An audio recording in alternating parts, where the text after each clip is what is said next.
Olá pessoal, tudo bem? Estamos aqui em mais uma live, dessa vez um pouco mais diferente, né, com temas mais diferentes. E deixa eu chamar minha convidada aqui, Rebequita. Cadê você, Rebequita?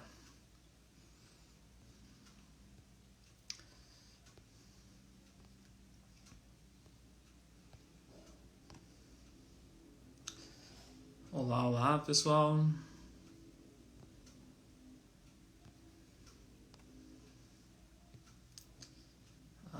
Achei a Rebeca.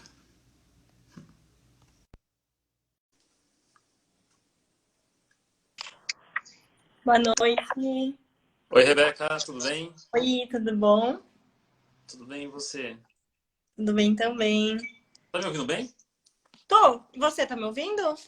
Ótimo, ótimo, ótimo, ótimo. O pessoal tá entrando aqui. Sim. Deixa eu colocar meu celular para gravar aqui, qualquer coisa, né? Vai que. Boa noite, pessoal. A Dani, oi Dani. Aí, tá gravando. Quem já tá entrando, ó, já vai pegando o livro. Ou na Meu, eu cadeira. não tô com o meu livro aqui hoje. Tive que ler no PDF. Você não sabe a tortura que foi fazer uma leitura em PDF. Eu não estou acostumado com isso. Foi igual quando a gente ia fazer o trabalho da Olhos d'Água, que eu tive que ler em PDF também, porque eu tinha dado o meu. Gente, a Frida vai participar também. Oi, gente. A baleia, ela vai ficar lá no canto dela mesmo, que ela tá um pouquinho pesada. Né? A Meu, baleia tá tem, pesadinha, né? tem muita gente de fora. Inclusive, agradeço a galera aí que se inscreveu no curso. Na Sim. verdade, ele é fruto, acho, de umas conversas que nós temos constantemente, né, Rebeca? Sim. E nas inscrições eu vi que tem gente assim, Bahia, Mato Grosso, Minas Gerais, Rio Grande do Sul, Acre também. Tem um Valeu. menino que falou que está estudando essa área, ele é do Rio de Janeiro ou de Minas. Eu não sei, eu recebi muitas mensagens, mas eu me perdi em alguns assim, mas valeu aí, Sim, gente. E vamos resgatar um pouco a proposta, né, Rebeca, do curso, que é trazer uma pincelada sobre essa literatura de periferia. Não nos cabe a nós fazer um olhar científico sobre isso. Na verdade, eu acho que esse não é o propósito. Então, é uma introdução em que a gente pretende, né, Rebeca, futuramente fazer um módulo 2 desse curso, falando sobre o Islã. E eu curto pra caramba. sim.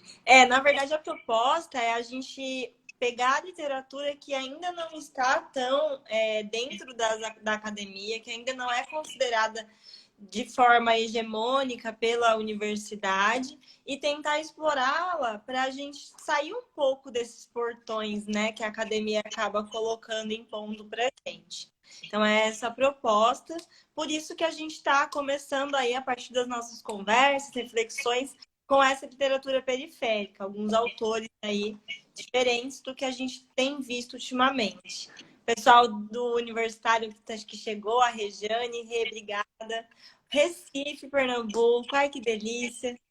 A Carlinha, que era minha aluna, lá da Univale, vai Porã. Que Meu, tem bom, uma galera do Pará, Recife, Corumbá, nossa, muito longe. que delícia, gente. É, Que bom vê-los aqui. Bom, acho que eu posso começar te apresentando, né, Caio? pode ser, me apresenta aí. Quem é o Caio? Quem é o Caio? Quem é o Caio na fila do pão? O Caio é o meu colega de trabalho, tanto na universidade está acabando, né? É, quanto no colégio, né? A gente trabalha junto. E o Caio é professor de literatura, professor também de algumas áreas da língua portuguesa, mas especificamente de literatura, mestre em literatura e doutorando do Mackenzie, bolsista, a gente podia É, tentar o site daí, em literatura também. Então é uma honra estar aqui com você, Caio. Obrigada. eu que agradeço, gente. A Rebequita, que está aqui, ó, minha parceira dos projetos artísticos, literários. Projeto Ela é doido do doutora em Caio. estudos da linguagem, né? Se tornou doutora recentemente. Você trabalha com a linha de pesquisa ali de variação e ensino, mestre também na mesma área e professora aí de língua portuguesa, especialmente redação e interpretação de texto. Isso né? mesmo. Como já mencionou aí, eu trabalho com a Rebeca na universidade, em algumas escolas e alguns podcasts também, né, Rebeca? Vira e mexe, a gente acaba gravando aí Sim. algumas coisas aleatórias.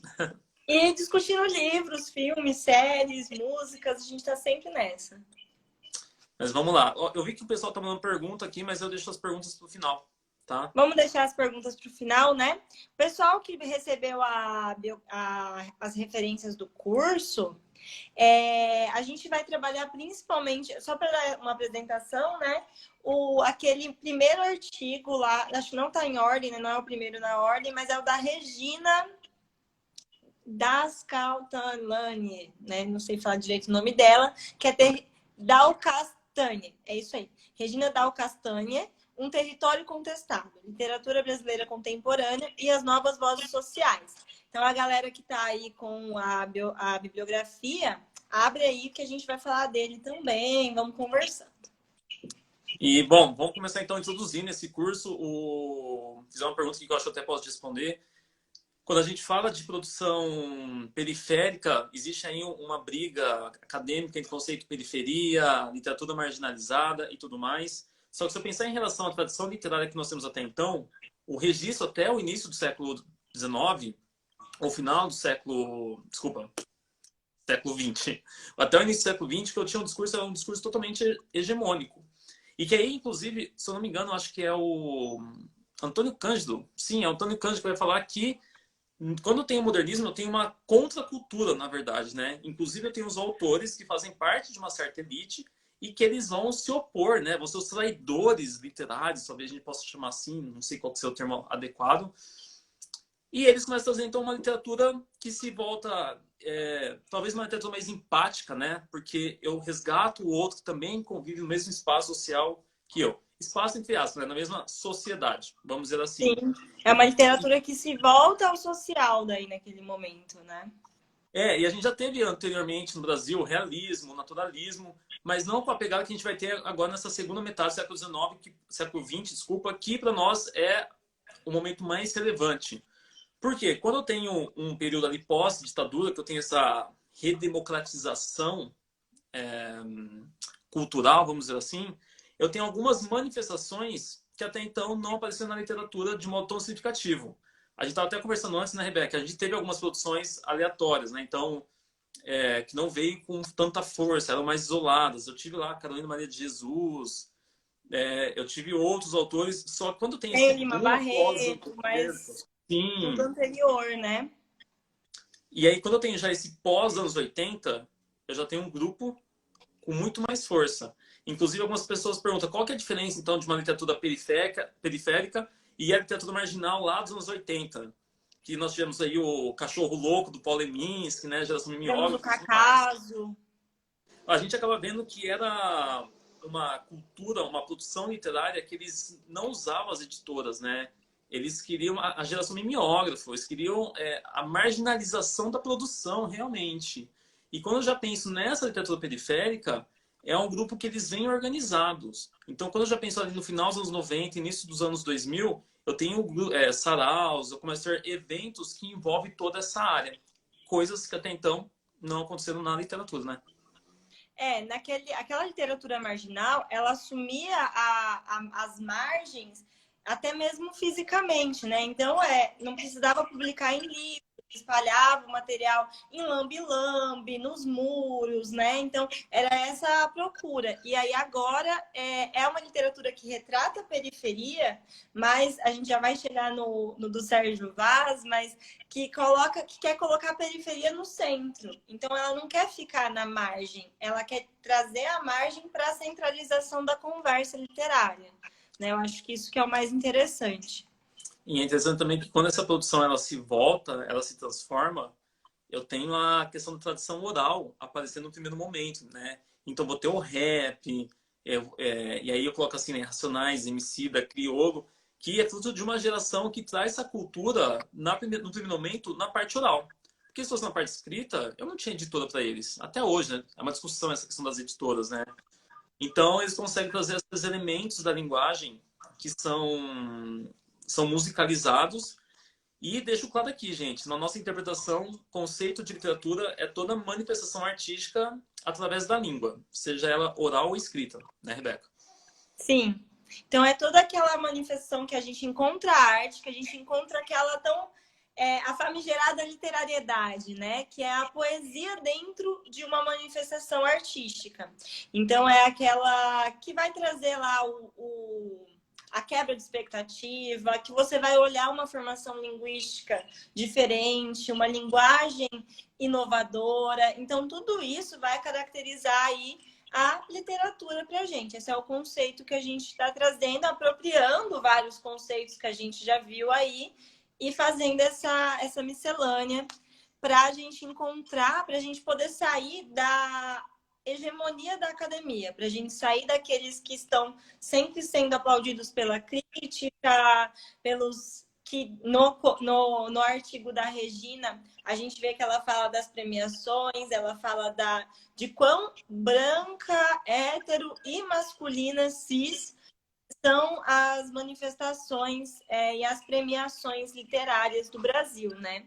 Então, desde as menores até as maiores.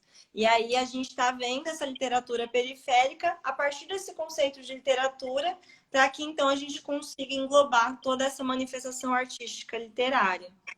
E é interessante que a gente acaba, então, tendo uma produção literária que eu não tenho o aval da crítica, né? E que, de certo modo, tem um grupo muito forte, né? É impossível hoje, na academia, a gente ignorar essa produção. Inclusive, a Regina coloca, e eu acho isso muito, muito interessante. Eu e a Rebeca, a gente trabalha na universidade, e aí a gente fica questionando o seguinte, né? Ela coloca, quem valida essa produção? Então, se a crítica, ou melhor, se eles estão produzindo, se eles estão aparecendo, mesmo com as editoras mais independentes, que não tem essas grandes editoras e tudo mais,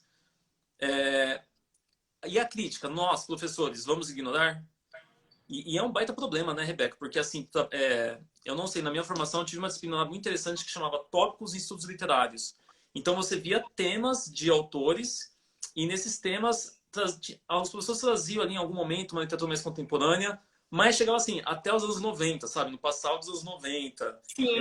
Acho que a única pessoa que passou ali dos anos 90 foi com a Conceição Evaristo. E acabou. Sim. Eu nem cheguei a ver Conceição Evaristo na universidade, eu vi só depois. E é isso mesmo, muita coisa boa fica de fora desse cânone. Porque o cânone, ele vai ser instado pelas instâncias como vestibular, crítica, as editoras mais importantes, as premiações. E aí é isso que canoniza uma literatura. E aí muita coisa acaba saindo desse cânone porque não tem espaço, não tem lugar.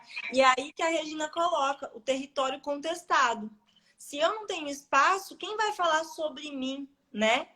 É o outro que vai falar sobre mim. E é interessante porque você viu que a Amanda Crespim, que fez a live da Conceição, gente que está assistindo, tem live gravada sobre Conceição Evaristo com a Amanda Crespim, que ela publicou um texto falando sobre... Com o Caio, gente, no perfil do Caio. Falando sobre como ela estudava Carolina Maria de Jesus e ela tinha que convencer na academia, convencer na universidade que a Carolina Maria... Opa, recebi uma ligação aqui na hora. Que a Carolina Maria de Jesus era tão boa quanto Clarice. Então ela tinha que, sempre que alguém falava, mas o que você estuda? Carolina Maria de Jesus. Por quê? Quem que é ela? E aí tinha que sempre estar convencendo. E que, inclusive, a Conceição Evaristo ela teve esse reconhecimento após o prêmio dela, né? Porque até então ainda eram poucas as abordagens da Conceição Evaristo também. E aí alguém perguntou em relação ao lugar de fala. E eu acho que é exatamente esse propósito dessa literatura de periferia. Eu já não tenho mais um voz representando o discurso do outro. Eu vou ter, então, um sistema escravocrata a partir do discurso dele, né? Então aí eu tenho a sua produção. E que ele tem, então, o seu lugar de fala. Eu tenho a sua voz e eu vou conhecer a sua realidade através da sua voz. E que aí a Rebeca, como, né, análise do discurso, acho que sabe muito bem disso, o quanto que o discurso é manipulável, né? A gente fala o o que a gente discurso é quer. poder, né? Bakhtin, Foucault, discurso Poder. é poder. Então, se eu posso falar, eu consigo exercer poder. E aí, por isso que essa questão do território de fala, do lugar de fala, né? Porque se você não pode falar sobre você, o outro vai falar sobre você e vai falar do jeito que ele quer. Foi isso que aconteceu na literatura feminina, né? Por muito tempo falava-se sobre a mulher, mas a mulher não falava. Sobre o negro, por muito tempo falou-se sobre o negro, mas o negro não falava. E aí agora a gente tem essa questão da luta emancipatória mesmo, como está sendo colocado ali, que são as vozes negras, as vozes femininas, as vozes periféricas aparecendo. E é o que a Regina coloca, que é a questão de que isso ainda está sendo validado como literatura. Muita gente ainda coloca a questão da literatura periférica, como, por exemplo, aquelas feministas, aquela sociologia da literatura, né? Então, não é literatura, não são estudos literários, são estudos sociais da literatura. E aí tem um comentário interessante do Paulo Sérgio. O termo literatura periférica, a queridinha dos acadêmicos hoje em dia, ela escamoteia a questão racial. Eu acho interessante isso, porque isso muitas vezes acontece mesmo. É a mesma coisa quando a gente... Aí eu vou fazer um paralelo, não acadêmico, mas um paralelo que eu vou colocar, que eu acho que é importante a gente pensar nisso mesmo. Por exemplo, o feminismo. Quando a gente tenta falar do feminismo, a gente pode não interseccionar, né? E aí, quando vai falar de literatura periférica, eu acho que tem que interseccionar sim. A gente tem que colocar qual que é a literatura negra, qual que é a literatura LGBTQ, qual que é a literatura feminina, né? E aí tem que ser interseccionar. Mas, e inclusive que é um conceito que, particularmente, na poesia, eles gostam de resgatar esse conceito, né? O Sérgio Vaz, a gente vai falar depois sobre isso, o quanto ele... Não, é minha realidade, é essa palavra que eu quero levar, né? Minha bandeira, ele coloca como essa bandeira e tudo mais. E é interessante quando a gente pensa nesses temas que são produzidos por essa literatura de periferia, a gente cai em temas, problemas sociais, muitas vezes, mas não apenas. Eu lembro que teve um momento que eu estava dando aula e falei assim, nossa, mas você vai falar sobre isso? E aí eu pensei, então, como que eu falo, sei lá, acho que era Paulo Lins, sem falar sobre isso, sabe? E fala sobre o quanto ele escreve bonito, sabe? Vem um discurso bem assim de coordenação, às vezes, sabe? Que não domina o assunto, porque não tem coragem de bater com esses problemas, né? E o fato de você não discutir, o silêncio, ele é um discurso, né? Sim. E é o que acaba acontecendo. E a Gente, só violência... vou fazer um parênteses aqui rapidinho. As perguntas depois a gente vai retomar, tá? Porque senão a gente acaba parando muito. Então, assim, tem várias perguntas que estão aparecendo, aí depois a gente retoma. Pode continuar, Caio, perdão. Tá. E entre os temas que aparecem nos estudos mais contemporâneos, particularmente eu tenho um quê com estudos contemporâneos, gosto de autores contemporâneos, inclusive quando eu vou na Flip eu fico ali perdido muitas e muitas horas, porque tem a Flip burguesa e tem uma Flip que é paralela, que é a melhor de todas, pessoal. Quando vocês forem para a Flip, vá na Flip paralela, vamos dizer assim. E tem a E Flup também, hein, gente? Tem a Flup que a tá até Flup, rolando online aí, que vale a sim, pena ver, sim. acompanhar.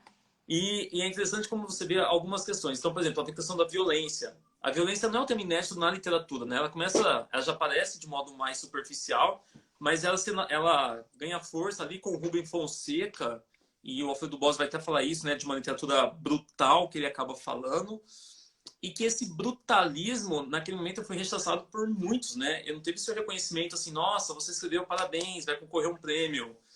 Ele morreu pobre, gente. Sim. O Então, Rubem Fonseca, ele trazia muito essa brutalidade de uma maneira muito dura, né? E as pessoas, por mais que muitos hoje elogiem, eu digo que poucos já têm estômago para ler e para olhar para aquela literatura com olhos literários mesmo, né? e que aí cai naquela discussão, né? Até que ponto isso aqui é um texto literário ou é um retrato histórico, né? Então, é literatura para além de um retrato histórico e tudo mais. Mas são essas mazelas dos marginalizados, né? Que esteve à margem da sociedade classe alta, branca, burguesa, que a gente conhece aqui. E a gente começa, então, com o livro que nós selecionamos para hoje, né, Rebeca? Que é o livro do Giovanni Martins. O Giovanni Martins, recentemente eu li uma crítica bem ácida, inclusive, sobre esse livro, porque em alguma entrevista ele fala que ele foi na Flip, ele viu como é o movimento, ele já escrevia algumas coisas, mas ele nunca tinha escrito pretendendo publicar. E foi lá que ele teve ideia assim, nossa, eu vou voltar aqui agora como escritor. E aí, em um ano, ele escreveu os contos, conseguiu a publicação pela Companhia das Letras e cai naquele discurso de que é uma literatura feita porque está na moda. Não é um texto literário, porque não é um escritor e tudo mais. Eu acho que aqui a gente nem quer discutir essas questões. A gente selecionou o texto, pouco me importa essas opiniões alheias. Então, nosso foco aqui é que a gente considera um texto literário. Não importa se ele Sim, teve um quadrinho na Companhia das Letras ou não. exato. Mas é um texto que, embora tenha assim, sido apadrinhado pela Companhia das Letras e conseguido vendas, não sei, eu não achei estudo sobre o livro dele. 2018, já poderíamos ter alguma coisa. Ainda não, é muito recente, mas eu acho que, na verdade, eu acho que até é interessante a gente falar disso, que a Regina, no artigo dela, ela fala que tem dois caminhos para se estudar a literatura periférica. Um, você ficar tentando legitimar essa literatura, só que quando você fica tentando legitimar, de acordo com os padrões da literatura canônica, você vai ficar legitimando os padrões contra os quais você quer lutar. E aí, a partir dessa visão, tem um outro caminho, que é você analisar a literariedade dentro do texto, sem querer ficar discutindo se é literatura ou não, tal. E eu acho que é até interessante que se fosse, assim, a Companhia das Letras colocou, mas tem esse questionamento aí, será que é bom mesmo, Nana? Será que se fosse um cara que já fosse, sim, da academia, as pessoas iam estar questionando, né? Eu acho, porque a Companhia das Letras apadrinhou, eu acho que não teria esse questionamento se não fosse um cara da periferia, né? E a gente, na verdade, entra nessa questão, né? Porque o quanto que as suas influências vai determinar as suas produções, né? Quando a gente pensa na literatura de periferia, essa questão das editoras mais independentes é o que acaba mais acontecendo. E que, às vezes, acaba se tornando até caro, né? Isso é triste, porque, por exemplo, como eu não tenho um fluxo de produção, ter acesso àquele livro é muito caro, porque só teve uma edição, e aí agora quem tem tá vendendo um outro valor e tudo mais. Eu gosto de ir na Flip paralela, porque o pessoal tá vendendo a mochila e assim, é um preço justo, acessível e que eu saio comprando loucamente. Mas enfim, vamos começar com o texto. Os textos, né? Os contos. Pessoal, antes da gente começar, é interessante vocês darem uma olhada no Manifesto da Antropofagia Periférica, do Sérgio Vaz. Vai durar 1 hora, mais ou menos, o encontro, gente, a pergunta ali. Tá? Então, leiam o Manifesto da Antropofagia Periférica, o Caio recomendou para mim, aí hoje eu li, fiquei olhando para esse texto, fiquei revendo, relendo. Vale a pena, porque o conceito de literatura periférica está muito em torno desse manifesto, tá? Então, vamos E, falar do livro mesmo? isso é uma frase aqui que eu acho que defende muito o que o Giovanni Martins traz, que depois a gente vai resgatar o Sérgio Vaz, que é por uma periferia que nos une pelo amor, pela dor e pela cor. É tudo nosso. E nesse tudo nosso que a gente apresenta, então, o conto do Giovanni Martins. Na verdade, é uma seleção de contos, são 13 contos, se eu não me engano, e que eu acho interessante na seleção de contos porque ele sai desse estereótipo que alguns colocam, que isso vai falar mal da favela, das mazelas da favela. Muito pelo contrário. E, particularmente, eu acho que ele demonstra mais domínio da linguagem porque ele sai de uma linguagem brutal, com esse conto rolezinho, e vai para uma linguagem extremamente poética, que é um conto que, inclusive, a gente estava conversando, me lembrou muito a Conceição Evaristo, mas eu acho que é coisa da minha cabeça, talvez, que é o Mistério da Vila. Então, ele demonstra esse domínio da linguagem. Então, enfim, defendendo aqui a sua produção. Sim, ele faz, na verdade, ele consegue migrar da linguagem mais informal para a linguagem mais formal. E o jeito que ele usa a linguagem informal, a linguagem, as gírias, isso que eu acho que é o mais incrível, porque não fica desconfortável, não parece forçado. Porque quando você transfere a oralidade para a escrita, muitas vezes fica uma escrita muito forçada. E não é, ele mostra essa maestria na escrita. Eu acho que aí já mostra essa inovação na linguagem que a literatura exige, que ele já faz aqui, e aí ele consegue fazer essa circulação aí entre as linguagens. E tem vários temas, né, Caio? Em todos os contos, a gente tem muitos temas. desde a estigmatização, o espaço urbano, os territórios. A gente tem a vida adolescente normal, então nem sempre vai falar, nem sempre vai retratar a favela. Às vezes vai retratar uma vida adolescente que seria comum para muitos, né? Para muitas classes sociais. Retrata também a questão da criminalidade, a questão do misticismo. Então, tudo isso, gente, nesses 13 contos. Vale muito a pena ler. Tá travando? Tá travando para mais gente? Pra mim não tá travando, não. Acho que tá tranquilo, né? Bom, Então, vamos falar do rolezinho? vamos, na verdade, é um conto que a gente já fala bastante dele, né? Acho que já faz quase uns 6 meses que a gente conversa sobre esse conto. A gente gravou um podcast, não saiu ainda. A gente gravou antes da quarentena, mas acredito que até o final do ano sai. E esse conto, na verdade, é um grupo de amigos. Eu tenho um sujeito, um narrador, personagem, e que vai falar que ele desce do morro e vai pra praia com os amigos curtir aquele calor, né, do Rio de Janeiro. É interessante que o livro, né, o sol na cabeça, aí você pode pensar várias metáforas do que é esse sol, né?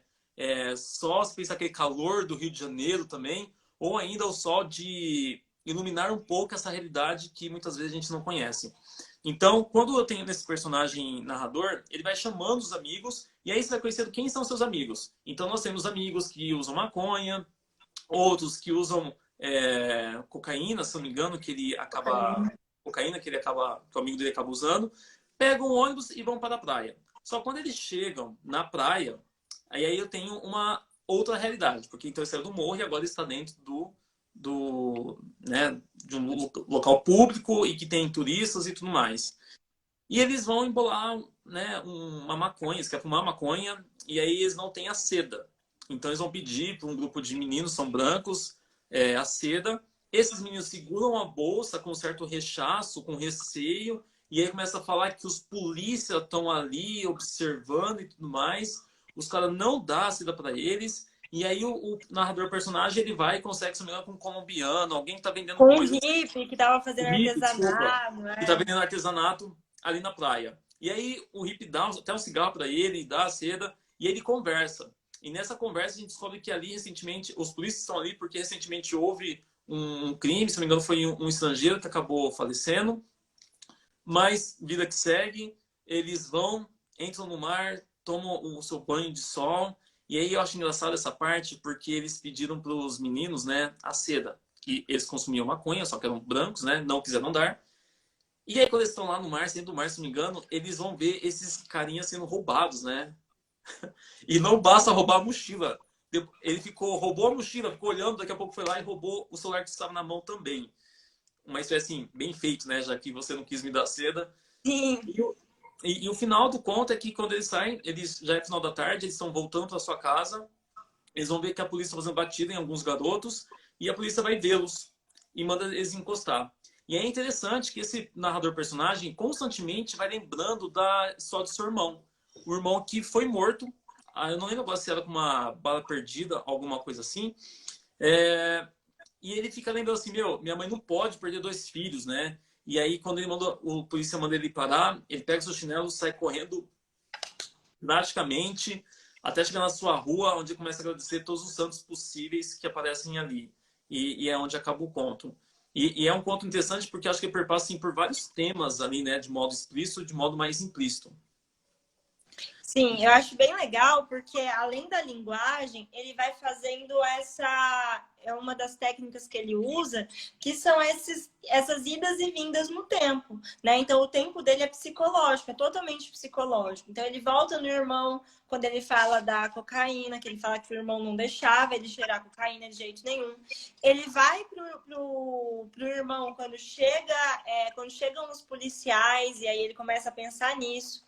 Aí ele mexe com a espiritualidade, quando ele começa a rezar lá, do jeito que a avó dele ensinava. Então, de novo, uma volta ao tempo.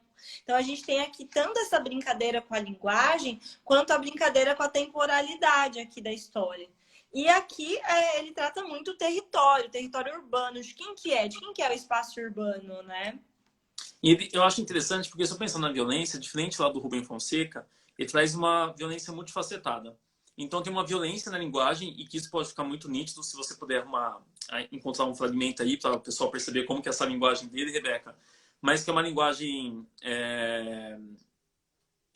ácida, né? É uma violência brutal a linguagem dele. E aí eu tenho a violência física e a violência simbólica. A violência física, ela traz um discurso lá do cara que tá vendendo as coisas na praia, falando que ali morreu tal pessoa. Aparece também na história do irmão dele que morreu. E a violência simbólica aparece todo um sistema no qual está inserido. Então, qual que é esse sistema? É um sistema em que ele, negro, opa, já manda encostar aí. E ele sabe, e tem uma fala que eu acho muito forte, Beca, porque quando o polícia manda encostar, ele fala alguma coisa do dinheiro. Se tiver com dinheiro, vai ser preso, alguma coisa assim. Deixa eu pegar aqui, ó.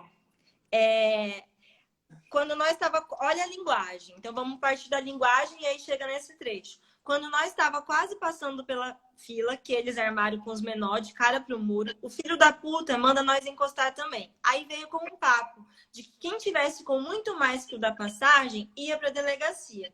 Quem tivesse quem tivesse sem identidade ia para delegacia. Quem tivesse sem o dinheiro da passagem ia para delegacia.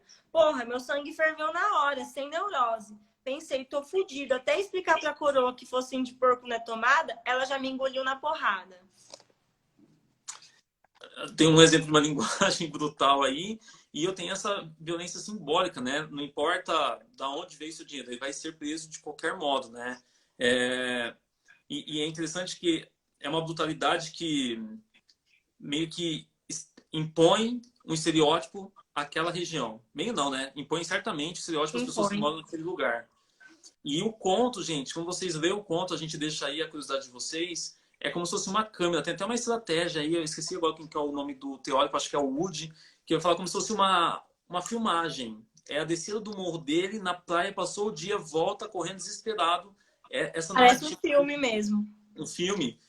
E que, além disso, é interessante como ele traz alguns reforços. Então, a violência simbólica não parece só em um momento. Ele vai reforçando ao longo do conto. A física, ao longo do conto.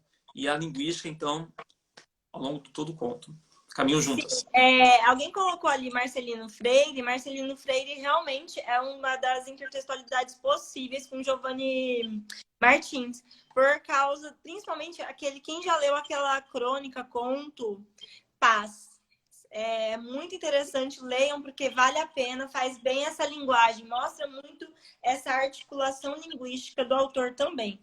E aí a gente tem também a noção, Caio, de gentrificação nesse conto, né? Onde que é o lugar de quem? Então, a praia é de quem? A praia é do branco, a praia é do Estado, a praia não é daqueles que moram lá na periferia, que moram lá na favela e descem. Então, por exemplo, você vai para o Rio de Janeiro, para a Barra da Tijuca, como que é a praia? Né? De quem que é a praia? Então, o território urbano, ele é muito disputado ali. E até o título, rolezinho, para a gente aqui do Sul-Sudeste, lembra muito essa disputa territorial, né? Que é o rolezinho do shopping. Então, pensar assim, o pessoal da periferia que chegava nos shoppings e que a elite, a que acha que é elite, né? A classe média, pontuou que não queria que houvesse um rolezinho nos shoppings. Então, a gente tem aí toda essa questão aí da disputa por espaços. E eu acho que mais do que isso é o final dele, né? Então ele termina com um final mais místico, vamos dizer assim, que ele começa então a agradecer todos os santos e que aí já sai um pouco dessa brutalidade, entra mais numa perspectiva introspectiva e que também é comum na sua produção essa questão do místico que ele trabalha aí na sua produção. E aí, vamos para outro conto? Tem mais alguma coisa? Não, acho que esse aqui vale. Eu acho que a gente precisa pontuar para o pessoal lê-lo, pensando nesses conceitos, principalmente da articulação linguística, dos espaços. Então, quais conceitos que são possíveis de explorar aqui nesse primeiro conto do rolezinho? E o próximo é o espiral, né? E só uma coisinha que eu acho interessante, que a violência que ele trabalha, essa violência multifacetada aí, a física, a simbólica e a linguística, você acaba percebendo assim que só pessoas que moram ali vão vivenciar essas três violências. Os outros podem ter violências individuais, mas não as três ao mesmo tempo. É interessante observar nessa construção textual do autor, tá? E o outro conto é o conto Espiral. É um conto que eu gostei pra caramba. Fala aí, Rebeca. O conto Espiral, ele já traz Ele não é tão cheio de ação como o Rolezinho, que ele é muito mais introspectivo. A história se passa narrada dentro da cabeça da personagem, do narrador personagem. Então ele vai falando o que acontece por fora, mas cheio da interpretação dele, que é lógico, é uma interpretação que muitas vezes a gente vê o outro lado sempre e não vê o lado que ele nos apresenta. Então, no Espiral, ele vai mostrando como a vida dele é repleta de uma estigmatização e acaba sendo conduzida por uma estigmatização. Então, mostra meio que um ciclo que não se acaba. Então, ele é um menino, novinho de tudo, que na escola, possivelmente ele estuda numa escola pública, na escola ele não era temido, ele era visto como um dos mais fracos, mas quando ele chegava perto de pessoas brancas, de pessoas de uma certa classe social superior, né, economicamente superior, as pessoas têm medo dele, ele é temido. E aí vai mostrando como as pessoas começam a temê-lo por medo de roubar, esconde bolsa e tudo mais. E aí ele começa a falar, poxa, vai ter medo de mim? Eu vou dar motivo para ter medo. Então começa a encarar. Mas ele não queria roubar, ele não queria fazer nada. Ele só falou assim, vai ficar me encarando, vai ficar com medo? E aí ele começa a até perseguir uma pessoa, que aí vira um segundo personagem aí da história, né? Que ele começa a persegui-lo e para colocar medo mesmo, então vai. E aí essa perseguição vai tomando proporções maiores. O que antes era quando o encontrava, o perseguia. De acordo com o tempo foi passando, com a passagem do tempo, a gente tem essa perseguição de maneira que ele chega na família desse rapaz, ele chega na casa desse rapaz. Então a gente tem essa perseguição acontecendo de forma muito mais explícita. Até que chega um momento em que ele vai na casa desse cara, o cara abre a janela e mostra uma arma para ele.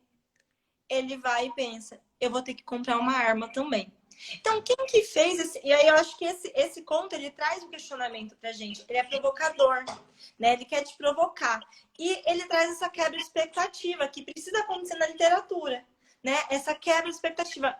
O que vai acontecer agora? Eu preciso comprar uma arma também. E aí a gente fica na imaginação o que vai acontecer. E aí o questionamento que fica, a provocação que fica, é quem que fez o menino se tornar o marginal? Foi a sociedade. E aqui de maneira tão individualizada quanto social, né? A gente vê essa individualização da marginalização. E é interessante que ele primeiro começa assim, você vê que ele é uma criança, ele fala de amigos no começo do conto, Do do colégio, uniforme. colégio, e ele fala assim, o quanto que eles tinham medo dos meninos mais velhos, ou seja, eles nunca tentavam impor medo às pessoas. Fala em relação quando eles passam uma escola particular, que eles também ali são, se não me engano, Tem são medo zoados, dele. tem medos, né? Porque são, né, escola pública passando uma escola particular. E aí, a primeira pessoa que ele segue é uma senhora. Isso me chamou bastante atenção. Sim. Porque, no primeiro momento, ele até fala assim, que ele se assusta com o susto das pessoas, né? Sim. Só que essa senhora, ele falou assim, que ela começa a olhar para ele diferente, de um jeito diferente. E ele vai perseguir. Só que ele para, porque ele pensa no quê? Na sua avó. Ele até fala, ó, passado o turbilhão, fiquei com nojo de ter ido tão longe, lembrando da minha avó, imaginando que aquela senhora também devia ter netos. E aí, então, assim, ok, isso nunca mais vai acontecer comigo. Só que, novamente, esse episódio, e aí até descreve, assim, né, numa noite mais alta, um cara simplesmente olha para ele e levanta os braços. E aí, novamente, se assustando com o susto das pessoas. E que aí vai falar que, nesse momento, foi diferente, né, Rebeca? Ele fala que o olhar do cara, o levantar dos braços foi diferente. E foi, então, quando ele começou a fazer essa perseguição com o cara. E ele vai numa perseguição que ele vai colocando um nome. Então, você não sabe o nome do cara, mas ele fala assim, o cara vai chamar Mário. A Mário. mulher dele se chama Sofia, se não me engano. As filhas, eu não lembro como se chama as filhas, mas essa perseguição dele fica tão forte que vai dar título a Maria essas pessoas. Eduarda e Valentina. Sim. E o cara começa a perceber toda a presença, né, desse outro ali constantemente com ele. E aí, quando um cara aponta a arma para ele, fala assim, então agora eu sei o que eu vou ter que buscar. E aí você vê novamente essa violência simbólica, estereotipada. A gente não fala ali se ele é um rapaz negro ou não, mas o estereótipo que vai trazer ali, a gente entende que sim. E a gente consegue fazer, não sei se você pensou, né, essa questão do micro e o macro, como eles se chocam, né? Então, acho que o Antônio Cândido vai falar disso daí também. Eu tenho o micro que vai ser com o personagem e o macro, mas quem vai, não quer dizer corrompê-lo, né? Mas veja quanto o macro acaba com o micro, que acaba sendo o personagem ali, tendo que recorrer a uma arma, e o futuro a gente não sabe, fica ali um ponto de interrogação para você imaginar o que acontece no conto. Sim. E é um Eu conto acho que legal. Desculpa, pode falar. não, é um conto que eu fiz várias referências. Eu fiquei pensando em alguns autores aqui, também no Rubem Fonseca, em alguns contos não tão brutais do Rubem Fonseca, mas o Paulo Lins também traz um pouco dessa violência, não só física, mas a violência Paulo. simbólica, né, no aspecto geográfico, social, e enfim, mas pode falar, desculpa. Também tem, assim, é até meio infantil falar, não é periférico, mas lembra muito um dos contos da Lígia Bojunga também, porque mostra aquele conto que chama O Bife e a Pipoca, que mostra bem o menino, essa disparidade, essa estigmatização, essa questão muito da periferia e se encarando com uma sociedade que o estigmatiza. E eu acho que essa estigmatização, essa questão do macro sobre o micro é tão bem retratada aqui pelo autor, porque o micro ele vai sendo demonstrado de forma micro, de forma que você consegue abrir e olhar, poxa, é um cara fazendo com um menino. Mas isso, na verdade, é uma analogia, é o que acontece do que a sociedade faz com o povo negro, o povo favelado, né? Então é o que a sociedade faz para marginalizar o outro. Então eu acho que é bem interessante quando a gente olha para isso. E quando a gente pensa nesses dois contos, assim, o rolezinho, a espiral, que aparece a questão, hora uma violência física, hora simbólica, eu já tenho outro conto que é o Mistério da Vida, que ele já sai um pouco dessa perspectiva da violência. Então, esse artigo que eu li aí, que eu fiquei revoltado, mas enfim, que o rapaz fala, né? Ele traz esses temas de modinho, violência da favela. Não, o cara mostra domínio com uma linguagem poética, cheia de simbologias, me lembrou pra caramba Conceição Evaristo. Se a Camila estiver me assistindo aqui, Camila, lê esse conto. E que aí eu vou ter a história do Juan, Thaís e Matheus. Conta da gente, Rebeca. Tô com a boca seca. Antes de falar desse, eu acho que também para falar dessa linguagem poética, é interessante vocês lerem também o conto O Caso da Borboleta. Porque Verdade. ele se passa de forma tão introspectiva e no interior de uma casa. Então, é interessante porque ele sai desse olhar sobre a periferia para olhar para um menino da periferia, só que de uma forma muito introspectiva. Então, vale a pena ler. Aí, o Mistério da Vila, a história é a seguinte. Tem o Juan, Thaís e o Matheus que sempre brincam na rua. Sabe? Aquela questão ali de se brincar na rua, tá lá na... Quem já morou em bairros periféricos sabe o que é brincar na rua, né, gente? Sempre tem aquela casa que as pessoas têm medo, né? E aí, nessas casas em que as pessoas têm medo, uma dessas casas é a casa da... Eita, Pedro, esqueci o nome dela. Dona Yara. Dona Yara. É a casa da Dona Yara. E aí, eles têm medo porque ela é a macumbeira. Só que aqui, de novo, vai sendo feito esse retorno. Mas antes das igrejas evangélicas chegarem na favela desse jeito que chegaram, era ela que curava, era para ela que todo mundo ia, né? E aí vai contando toda essa história. Tá, mas eles estão brincando na frente da casa dela e lá está tendo algum movimento. De repente, eles percebem que ela está sendo levada pelos filhos, tal. Ela está doente, ela está indo para o hospital, que ela está mal. E aí as crianças, todas elas têm alguma história que elas conhecem ou sabem, que já ouviram falar da Dona Yara, que rezou por alguém e passou a febre, que fez um negocinho e passou e curou, tudo mais. E aí as crianças algumas começam a rezar pela Dona Yara. né? Principalmente o Juan. O Juan, que é o personagem aqui mais central da história. O título do conto é O Mistério da Vila. A história já começa aí, mistério, né, gente? Então, o Juan, ele faz uma promessa para São Jorge, que de acordo com o que ela traz ali, e com certas similaridades que tem entre religiões africanas de matriz afro e as católicas, ela coloca que é Ogum, né? E aí ela fala, eu sempre soube que você é um menino de Ogum, porque ele fez uma promessa para ela sarar, ela sarou, e então tem todo esse questionamento. Por que essa religião é tão vista, tão marginalizada, né, pelas religiões cristãs? Porque esse sempre foi uma religião que esteve na favela, que sempre curou, que sempre fez várias questões lá. Só que esse conto não é só história, né, Caio? Fala aí. Na verdade, eu acho interessante assim, a construção dele. Então, ele começa apresentando os meninos, né, brincando ali. Me lembrou bastante quando morava lá em Garça, né, interiorzão de São Paulo. Brincava na rua até as 10 da noite e tudo mais. Assim, eu também tinha, a gente uma vizinha que eu lembro que a gente usava esse discurso, né? É a macumbeira, né? E é interessante que ele coloca, né? Macumba, macumbeira, macumba, macumbeira. Repete, se não me engano, acho que são 8 vezes que repete ao longo do conto.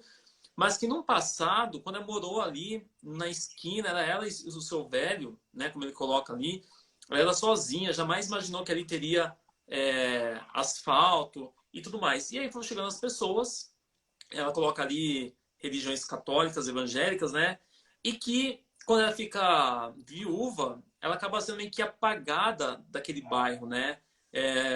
E eu acho interessante que assim a questão do rio, né. Então o rio, quando ela muda ali, o rio bonito e tudo mais. Agora o rio já é um esgoto praticamente. E, e aí teve algumas. Eles tentaram rezar para os santos deles, né? Evangélicos, católicos, não deu certo. Então chama a Dona Yara. Então tinha um cachorro lá, tava cheio de carrapatos. Chamou a Dona Yara. Sarou, amém. Teve, se eu não me engano, foi a Thaís que, quando tava para nascer, acho que estava enrolada a corda no pescoço, alguma coisa assim. Chamou a Dona Yara, sarou, amém. Ou ainda, quando acho que é o O Juan ou o Matheus com Matheus, febre. com febre também, ela benzeu ele, todo mundo tomou um gole de cachaça, sarou. Só que a partir do momento que ela sai da casa dos outros, eles voltam a estereotipá-la. Ela é aquela, ela é aquela. E esse Uma discurso. semelhança com o Geni, né? Do Chico Ark, né? Ah, Sim, Geni, nos ajuda. Ah, Geni ajudou, taca a pedra na Geni, a né? capela da Geni. É E isso. que, quando eles percebem que ela morre, aí você vê o desespero, né? E aí eu acho interessante que vai ter uma certa coletividade no discurso, nas orações, não importa qual credo seja o seu, que eles oram para que, não importa qual seja a sua fé, mas que ela fique bem. E eu acho muito poético isso, porque me lembrou muito um conto que eu fiz uma live aqui com a Renata Rosisca. É um conto da Conceição Evaristo, que se chama A Moça do Vestido Amarelo. Porque, particularmente, eu achei assim, o menino descobriu a religião dele, sabe? Ele descobriu a sua cultura. Não fale de qual que ele seja, a tua crença e tudo mais. Só que as crianças passam, depois desse susto que ela quase morreu, a frequentar a casa dela para ficar ouvindo as histórias dos orixás que ele coloca. A história de Ogum e E, que vai ser o pai do guri, como ela afirma, e tudo mais. Então, os mais velhos continuam lá, julgando ela. Só que as crianças, após terem medo de perdê-la, eles passam a frequentar e conhecer mais das suas histórias. E é interessante que eu tenho um resgate da oralidade, né? A Constituição faz bastante isso, esse resgate da tradição oral, que ele apresenta aqui no conto também, né? Então eu tenho ela contando histórias, e que são histórias que são mais interessantes que filmes, ele coloca, mais que a televisão. As E ele vai. poéticas orais, né? As poéticas orais, sim. Eu acho legal a gente chamar a atenção para o título, O Mistério da Vila. Mistério, normalmente, é o nome de uma história que tem cunho religioso, que traz um milagre, né? Então, aqui, o Mistério da Vila mostra o milagre da sobrevivência aí da Dona Yara, né? E também do encontro de Juan com ele mesmo, com a sua essência, né? Eu acho que houve aqui um encontro com a essência. Tem gente que pediu para a gente enviar PDF, pessoal. A gente até sabe que existe o PDF, mas eu quero encorajar vocês a, se puderem, adquirir e ajudar aí, né, a galera. Não tem nada a ver, a gente nem conhece pessoalmente os autores, tá, gente? mas ajudá-los, né? Então, se você não puder, joga no Google que você acha o PDF, tá? Mas se vocês puderem, gente, tenta comprar, adquirir, É um não é preço caro, acessível. é um preço Sim, é um preço acessível. acessível e vale a Chamou o pena. sol na cabeça, a gente falou sobre 3 contos, assim, especificamente. O rolezinho, o espiral e o mistério da vida. Então, quem tá pedindo aí, ó, já está no carrinho da Amazon. Ah, a Carlinha que falou aqui, ela fez a comparação e depois a galera foi falando do Jorge Amado. Sim, gente, Capitães de Areia tá aqui em vários contos, viu? E Rebeca, antes de a gente terminar um pouco desse conto, para a gente tentar responder as perguntas todas, é, eu tenho outros elementos também aqui que acho que debate, né, uma coisa para a gente se pensar, que quem nunca teve esse julgamento, né, essa ideia do sincretismo religioso. O sincretismo religioso foi muito forte ali na chegada do navio negreiro, e aí a gente teve alguns autores que abordaram essa ideia do sincretismo religioso. O próprio Jorge Amado, que colocado aqui, ele debate isso de modo magnífico, essa ideia do sincretismo religioso. Depois eu tenho Dias Gomes como pagador de promessa. E não sou um estudioso, né? Mas de certo modo eu vejo que nos materiais didáticos, pelo menos, né? Some um pouco o sincretismo religioso, né? Aconteceu com Dias Gomes e acabou. Ninguém mais falou sobre sincretismo religioso. E aqui eu tenho essa ideia do sincretismo religioso, especialmente essa ideia de julgar a religião do outro, né? Mas, quando você precisa, você recorre a ela, né? Então, Exato. é um questionamento digno de a gente fazer. E particularmente, quando eu penso nessa literatura de periferia, se não me engano, né, Regina, ela usa um termo assim que nós temos uma empatia de uma sociedade que não teve espaço até então. Sim, sim. Eu acho que quando a gente trata dessa questão da religião, houve nos últimos anos, aí acho que a partir da década de 90, 80, 90, esse grande levante aí do cristianismo, das igrejas neopentecostais, que acabaram criminalizando, que acabaram demonizando muito a questão das religiões de matriz afro. Já vinha de um percurso, tá, gente? Eles não fundaram um percurso, mas foi um percurso que foi muito mais aumentado nos últimos 30, 40 anos. Então, a gente vê aqui, hoje a gente vê os frutos dessa realidade, né? Dessa estigmatização, desse preconceito religioso, né?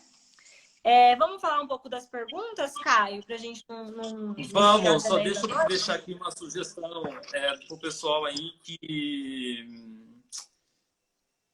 leiam um conto da Conceição, chama A Moça do Vestido Amarelo. Acho que tem um lindo intertexto aí dessa redescoberta da sua identidade e essa construção que faz essa identidade que é descoberta, tá, pessoal? Fica a sugestão, tá?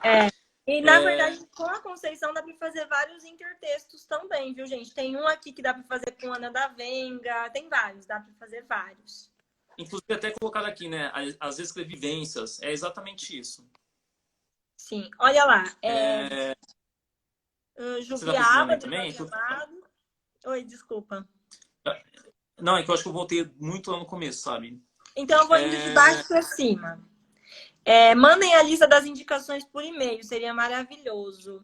Eu vou tentar fazer uma postagem, gente, no Instagram, ou o Caio faz, ou então a gente, mas para disponibilizar para todo mundo que assistiu, a gente coloca tanto no e-mail ou no Instagram, a gente faz e coloca, talvez a gente esqueça de algum, mas aí vocês comentam e aumentam lá. Mas eu vou mandar por e-mail também, tá?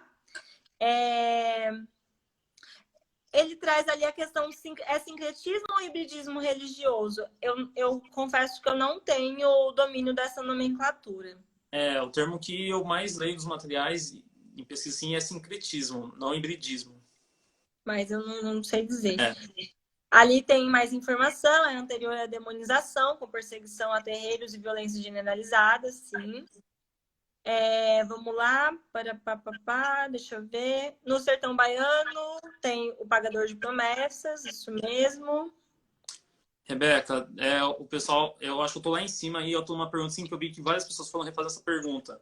A diferença, então, de literatura periférica, literatura marginal, e se a literatura periférica não tem a intenção de ser uma literatura popular. Olha, essa última pergunta, você tem intenção de ser popular? Eu não sei se esse é o propósito deles, né? Inclusive, a Conceição, em um momento que ela participou aqui numa live minha, ela fala assim, que todo leitor quer ter um leitor, né? Mas a gente não quer ganhar o mercado editorial também. Eu não sei dizer se o propósito deles é se tornar uma literatura popular. E desses conceitos, pessoal, em relação à questão de marginal e periférico, tem uma grande discussão científica, acadêmica em relação a essas terminologias. Eu trago aqui na perspectiva da professora Regina, do Sérgio Tem a Vasquez. Érica Peçanha e Lúcia Tenina também, que até o Paulo Sérgio recomendou ali, que trata também essa diferença. E que defende o conceito de literatura periférica, porque eles falam que o termo marginal já apareceu na literatura e quando apareceu foi aquela literatura lá dos anos 80, que foi um movimento muito mais forte na poesia, Chacal, Paulo Leminski e outros Acaso. escritores. Então, a terminologia que a gente usa é partindo desses autores aqui, que essa literatura periférica são as pessoas marginalizadas, mas que estão numa periferia e que trazem sua voz no texto, seja ele oral ou escrito. E depois alguém até coloca aqui, né, a questão do Islã. A gente quer fazer um módulo de Islã que ele é mais recente, muito mais recente do que o rap, o hip hop, tá? E aí também houve a pergunta de se é possível considerar também a literatura dos guetos de outros países e também a questão da interseccionalidade. Eu acho que tudo que a gente consegue enxergar esse propósito de trazer a arte periférica e centralizá-la com a voz periférica, que não seja alguém da classe média, da classe alta, que não seja alguém da elite já acadêmica, que seja alguém que tem realmente esse espaço, esse território, eu acho que vai entrando nesse conceito. E a questão das intersecções, gente, são bem importantes. Por isso que até nesse momento, a gente resolveu nessa série trabalhar com o Sacolinha, o Sérgio Vaz e o Giovanni Martins, porque eles seguem uma certa... porque eles são homens da periferia, que trazem tanto a questão da cor quanto a questão do espaço. Então, a gente não está trabalhando a interseccionalidade em si, mas a gente está considerando a interseccionalidade, porque não pode haver esse apagamento, tá? Então, eu acho que a gente não pode apagar a interseccionalidade. E uma coisa importante, gente, não somos machistas, não decepcionamos só homens, porque eu vim numa sequência de Conceição, foi um mês de Conceição Evaristo, por isso que eu não trouxe aqui mulheres ainda, mas o segundo módulo do Islã que eu tenho, a maioria são mulheres, acho que só tem um livro de um cara. Gente, pode terminar. E uma outra pergunta fizeram aqui, acho que eu comentei que o texto literário fica para além da literatura. É que existe uma discussão, né, que o texto literário ele é um marco histórico, ele é um registro histórico.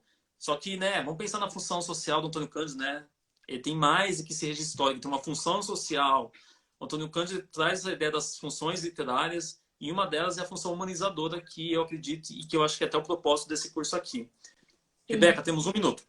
Tá, só para lembrar, gente, a Riane Leão, que tem aquelas poesias muito lindas do Jamais Peço Desculpa para Me Derramar, tudo nela brilha e queima, fez recentemente, acho que deve estar salvo nos perfis aí, no perfil Onde Jaz Meu Coração, fez uma live com Sacolinha, recentemente, está fazendo curso aí, procurem, Riane Leão. Sim, eu acho que é isso, né? Pessoal, sim, podemos encerrar? Sim, na verdade, só 2 informações. Primeiro, que a gente se vê na terça-feira com o Sérgio Vaz. E segundo, que vai ter sorteio aí na página do livro O Sol na Cabeça. Fiquem de olho lá que vai ter sorteio. Vou postar agora aqui e encerrar a live. E aí eu vou deixar ela salva aqui na minha página, tá, pessoal? Gente, obrigada pela participação. Eu vou fazer um post com indicação, o Caio também. E aí, ou o Caio compartilha o meu, a gente faz assim. Se sobrar alguma dúvida, manda, gente, porque como vai subindo, a gente pode acabar perdendo uma outra. Obrigada pela participação. Valeu, pessoal. Obrigado por esse ato político aqui e que tenhamos mais momentos para falar dessa literatura e que tentemos dar espaço, assim, que na medida possível, para essa produção, que eu particularmente conheço há pouco tempo, tá? Alguém até tinha perguntado aqui, falta 20 segundos, como que a gente começou essas discussões? Caronas, pessoal. Caronas trocando dicas de leitura. Tchau, a gente vai para a Universidade de Carona. Tchau, gente. Um beijo.